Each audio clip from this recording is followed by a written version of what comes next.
तो आज हम लोग त्रिभुज ट्रायंगल पढ़ चुके हैं, बट इससे बड़ी फार्मूला जो होता है उसके बारे में, त्रिभुज का क्षेत्रफल।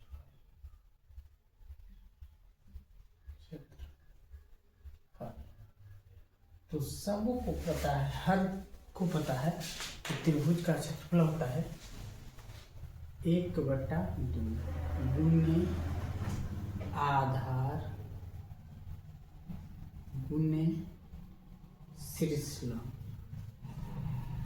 शीर्ष ये होते हैं, सबको पता है 1/2 आधार गुने शीर्षलंब, ये त्रिभुज का क्षेत्रफल होता है। सबको पता है, हमको पता है, आपको पता है, सारे को पता है, हर विद्यार्थी को पता है। तो वास्तव में सभी त्रिभुज का क्षेत्रफल यही होता है, समबाहु विषमबाहु समद्विबाहु सबका यही होता है 1/2 आधार गुने से। तो देखिए एक विषमबाहु त्रिभुज हो जाता है, विषम बाहु जिसकी कोई भुजा आपस में बराबर नहीं होता, इसका त्रिभुज हम लोग, इसका जो एरिया है ना, क्षेत्रफल हम लोग जो निकालते हैं वो हीरोन सूत्र से, हीरोन सूत्र से। तो हीरोन सूत्र से त्रिभुज का क्षेत्रफल क्या होता है? तो हीरोन सूत्र से त्रिभुज का क्षेत्रफल होता है √under s minus a into s minus b into s minus. इस फार्मूला से निकालते हैं यदि हमें शीर्षलंब ना ज्ञात हो तो जैसे समबाहु त्रिभुज होगा उसका शीर्षलंब तो ज्ञात नहीं होता है, तो फिर इसका क्षेत्रफल कैसे निकालते हैं? तो इसका क्षेत्रफल क्या निकालते हैं, सब पड़ता है कि √3/4 गुनी भुजा स्क्वायर, हम लोग पढ़ते थे उन्हें भुजा स्क्वायर ये पढ़ते हैं। लेकिन ये कैसे लाएंगे ये हम लोग सीखेंगे, √3/4 गुनी भुजा स्क्वायर ये कैसे लाएंगे ये सीखेंगे, ठीक।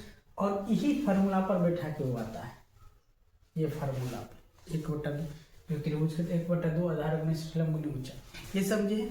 और हम लोग निकालना सीखते हैं, हीरोन का भी फार्मूला पर बात करेंगे। तो विषमबाहु त्रिभुज का क्षेत्रफल हीरोन सूत्र से निकल जाता है। इसमें जो s लिखे थे रूट के अंदर s, ये होता है जिसको अर्ध परिमाप कहते हैं।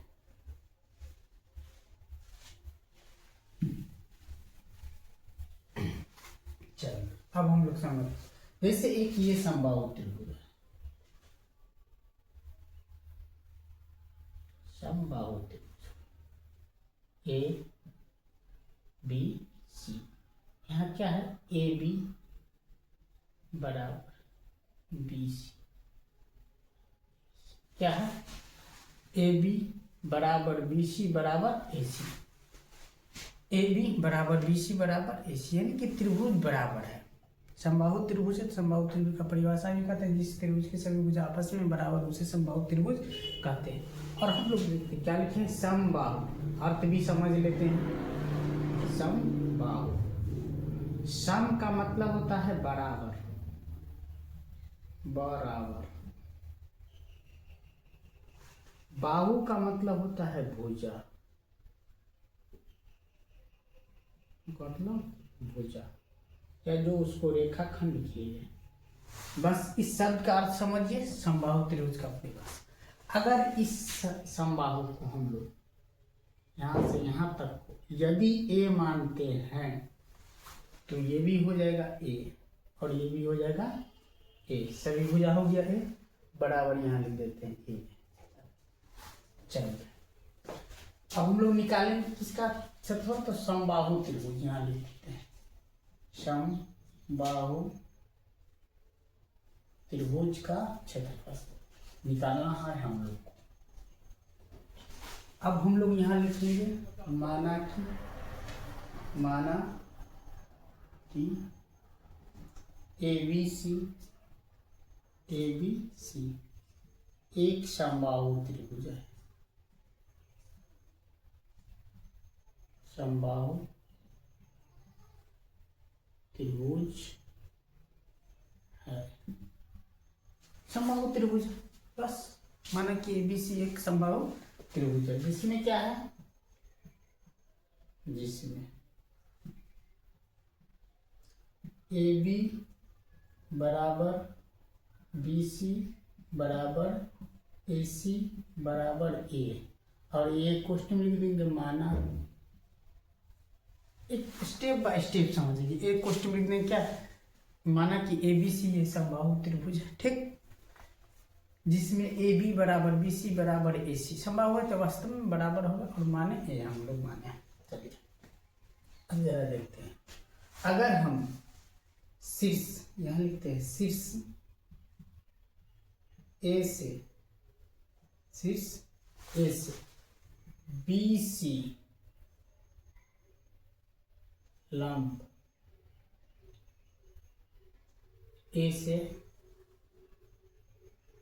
AD लंब BC, यहाँ हम लोग ये डाल देते हैं।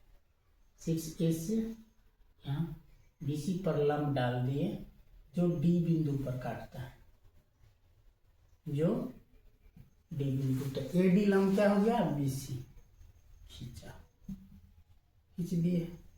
अब लंब खींचे तो ये इसको दो बराबर भागों में बांट दिए, तो ये पूरा जो था, ये पूरा कितना था, A था। अब BD बराबर यहाँ खींचा, ठीक है ना, तो इसीलिए क्या हो गया, BD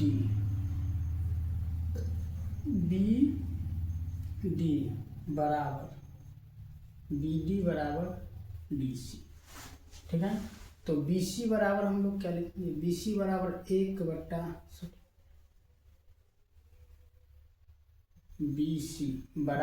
1/2 BD, नहीं कि आधा।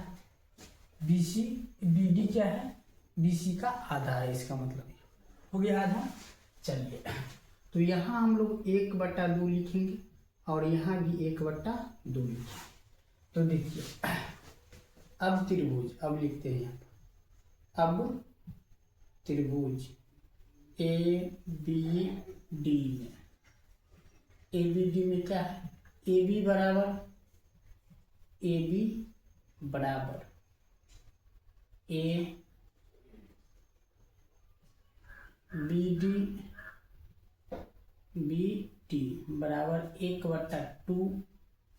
और ये हो गया तो 1/2A हो जाएगा, 1/2A या A/2, इसको लिख देंगे हम लोग A/2। अब देखिए हम लोग को क्या याद करना है, AD शीर्ष लंब है, AD क्या है, शीर्ष लंब, ये ज्ञात करना है। हम समबाहु त्रिभुज निकालेंगे इसीलिए इतना करना पड़ता है। अब देखिए दोनों जो है बराबर हो गया। अब सर्वांशम क्यों करेंगे हम लोग, ये सर्वांशम ऑलरेडी है, कहिएगा का है। तो देखिए BD बराबर DC हो गया, ठीक है ना। अब देखिए AB बराबर AC हो गया, और ये AD दोनों निष्ठा है तो सर्वांशम है। ये लंब है। अब लंब के जो है ना, अगर इस पे लेंगे तो ये भी कर्ण हो जाएगा। ये इस त्रिभुज में कर्ण, इस साइड से लेते इस त्रिभुज ABD में लेते हैं तब पर भी ये कर्ण हो जाएगा, और ये आधार हो जाएगा। तो समबाहु त्रिभुज समकोण त्रिभुजी बना, ये समकोण त्रिभुज ऐसे बना। तो समकोण त्रिभुज में ये हो गया आधार, परिभुजा होती है आधार, ठीक, और खरी भुजा होता है लंब, और तिरछी भुजा होता है कर्ण। तो ये ऐसा त्रिभुज है ना। और समकोण त्रिभुज के बारे में पाइथागोरस गणितज्ञ जो था वो क्या प्रमेय दिए थे कि दो भुजाओं का वर्गों का योग यदि तीसरी भुजा के वर्ग के बराबर हो जाते तो वे त्रिभुज समकोण त्रिभुज कहलाएगा। वे त्रिभुज क्या कहलाएगा, समकोण त्रिभुज कहलाता है। तो ये पाइथागोरस प्रमेय से, अब यहाँ लिखेंगे हम लोग यहाँ हम लोग को लिखना पड़ेगा पाइथागोरस प्रमेय से। तो पाइथागोरस प्रमेय से हम लोग को जरा देख लेते हैं इसमें क्या क्या है। इसमें कर्ण ज्ञात है, आधार ज्ञात है, हम लोग को लंब निकालना है। तो कर्ण क्या बोला कि दो भुजाओं का वर्गों का योग तीसरी भुजा के वर्ग के बराबर हो जाएगा।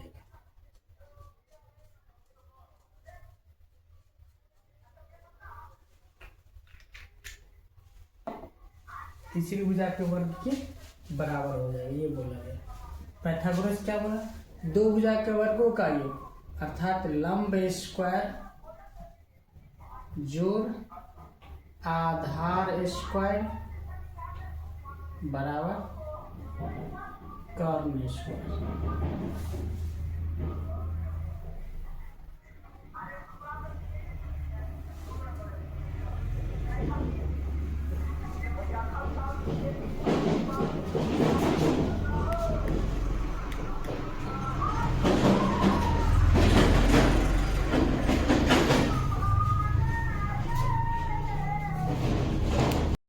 तो लंब स्क्वायर देखिए, लंब स्क्वायर जोड़ आधार स्क्वायर जोड़ कर्ण स्क्वायर। यदि हमें लंब निकालना है तो लंब स्क्वायर बराबर क्या फॉर्मूला है, लंब स्क्वायर बराबर हम लोग लिखेंगे कर्ण स्क्वायर घाटे आधार स्क्वायर, घाटे आधार के स्क्वायर। अब जरा यहाँ देख लीजिए,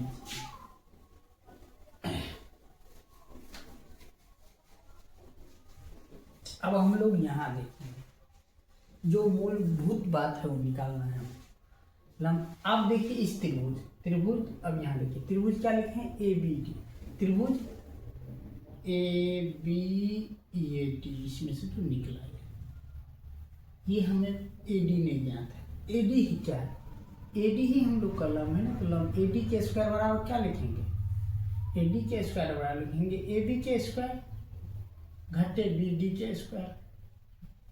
अब जरा देख लीजिए, ए बी ए है तो ए के स्क्वायर घटे बी डी ए बट्टा टू है, 1/2 के स्क्वायर। अब इसको लिखेंगे ए स्क्वायर, ए को दो बार गुना करेंगे, यहाँ जरा गौर से देखना है, ध्यान पूर्वक से, ऐसे नहीं, ए गुने ए बराबर ए स्क्वायर, ठीक। तो यहाँ लिख दिए ए स्क्वायर, ये ए है तो ए का स्क्वायर ए स्क्वायर, ए का स्क्वायर ए गुने ए, तो ए स्क्वायर ये 2 है, 2 का स्क्वायर 4 होता है। अब हम लोग बट्टा पर का घटाव के हिसाब से बहुत छोट बात से सीखते हैं, जैसे बट्टा 4th क्लास के बच्चे सीखते हैं जोड़ घटाव, उसी हिसाब से समझ। बट्टा पर का घटाव के हिसाब से इसको लॉस कर लेंगे, ये 4 हो जाएगा, एलसीएम आता है 4 हो जाएगा। इसको कटन इससे में डिवाइड करेंगे फिर इसमें गुना करेंगे, तो इतना नहीं करना है, सीधे हम लोग यहाँ क्या करेंगे, इससे इसको गुना कर देते हैं, ये हो जाएगा 4a स्क्वायर घटे a स्क्वायर बट्टा 4 हो गया। अब हम लोग यहाँ लिखेंगे 4a स्क्वायर में से 1a स्क्वायर है, 1a स्क्वायर घटे तो इस जगह 3a स्क्वायर बट्टा 4। अब हम लोग ad लिखें तो यहाँ लिखेंगे ad बराबर ad स्क्वायर बराबर 3a स्क्वायर बट्टा 4। अब स्पेस नहीं इसीलिए इस साइड हम लिख देते हैं। इतने बात को समझें तो गौर से समझें, समझें तो बेटर, नहीं तो फिर समझाया जाएगा। अब हम इधर देखते हैं, यहाँ लाइन खींचते हैं, ठीक। अब यहाँ देखते हैं, चलो अब हम लोग AD बराबर लिखें, AD बराबर रूट अंडर 3a स्क्वायर बट्टा। अब जरा देखते हैं AD बराबर, ये ए स्क्वायर में है, ये ए का वर्ग है ए स्क्वायर, तो ए बाहर निकल जाएगा, ये 4 जो है ना 2 का वर्ग है तो ये बाहर निकल जाएगा, इसी करनी के नियम से फिल हो जाएगा। तो क्या आया AD हम लोग a/2 रूट 3, अर्थात ये AD, ये है AD, ये कितना आया a/2 रूट 3, ये आ गया हम लोग को, यानी कि सिरसलम आ गया। इतनी बात को समझे, सिरसलम आ गया। अब त्रिभुज का फॉर्मूला जो होता है, इन बात को समझे तो हम इन्हें थोड़ा मिटा देते हैं, ठीक, मिटा देते हैं या जरा स्पेस देखते हैं तो ये समझ लेते हैं। जो मूलभूत मिटाते हैं, इधर से ऊपर से मिटाते हैं, ठीक। तो इन बातों को समझना है। चलिए अब हम इन्हें मिटाते हैं और जरा देखते हैं।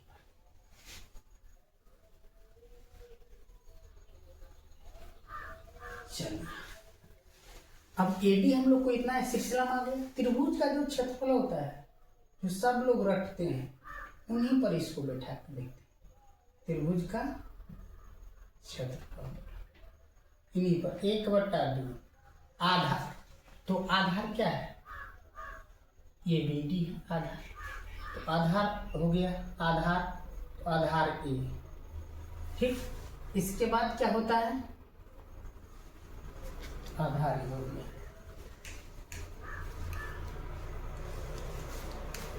आधार क्या हो गया? A है। आधार क्या है? ABD त्रिभुज ABD का हमको क्षेत्रफल, यानी कि त्रिभुज ABD में जो लाए AD क्या हो गया? आधार, अर्थात इस त्रिभुज का जो है ना, ये A गुने आधार, और शीशलम जो आया है A/2√3। अब यहाँ बैठा देते, 2 का गुना 4, A का गुना A²/4√3। तो यही को हम लोग सही से लिखते हैं। क्या करके लिखते हैं? सही से, ये जरा देख लेते हैं। अब हम लोग क्या सो जाते हैं, इन्हीं को हम लोग लिखेंगे √3/4 और A²। इसी को पढ़ते हैं हम लोग क्या? √3/4 गुने भुजा²। ये हुआ समबाहु त्रिभुज का क्षेत्रफल। समबाहु त्रिभुज का